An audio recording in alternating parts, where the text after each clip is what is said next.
You say the Bible is a pro-life book? Of course. Of course. And then what do you say to the people out there who say, well, you know what? God killed everybody on earth. He killed everybody except for Noah and a bunch of farm animals. That's not very pro-life.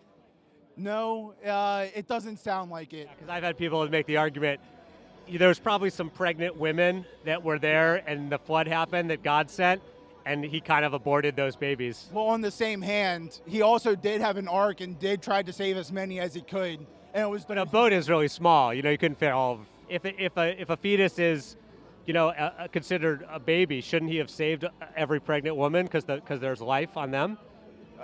so we do try to save every baby. Yes. Yeah. I'm talking about the ark.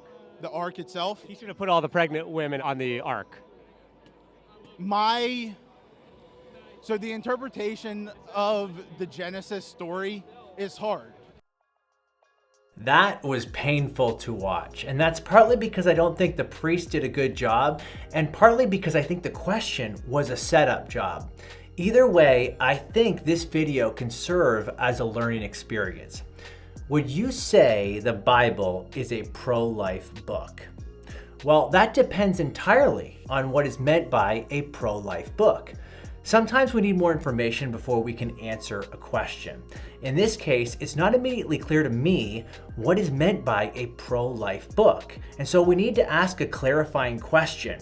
What do you mean by a pro-life book? Most people associate pro-life with the abortion debate. The phrase pro-life is shorthand for the belief that elective abortion is wrong. So someone could take a pro-life book to mean a book against elective abortion. And that's probably what the priest took the question to mean. But that's not what the questioner meant. Instead, he's asking something like, do you think the Bible is against all killing? Well, that's a different question with a different answer. After all, the Bible is full of examples of God killing people through acts of judgment. The flood is a prime example. So notice we have two different questions with two different answers. Is the Bible pro-life? Well, that depends.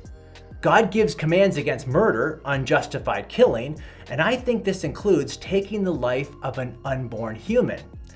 But God is also justified in taking life, especially in judgment. Unlike humans, God can legitimately take life that he gives. In other words, God has prerogatives regarding humans as their creator that humans just don't have. Unfortunately, this poor Christian failed to make some important clarifications. Here's hoping we can learn from his mistakes.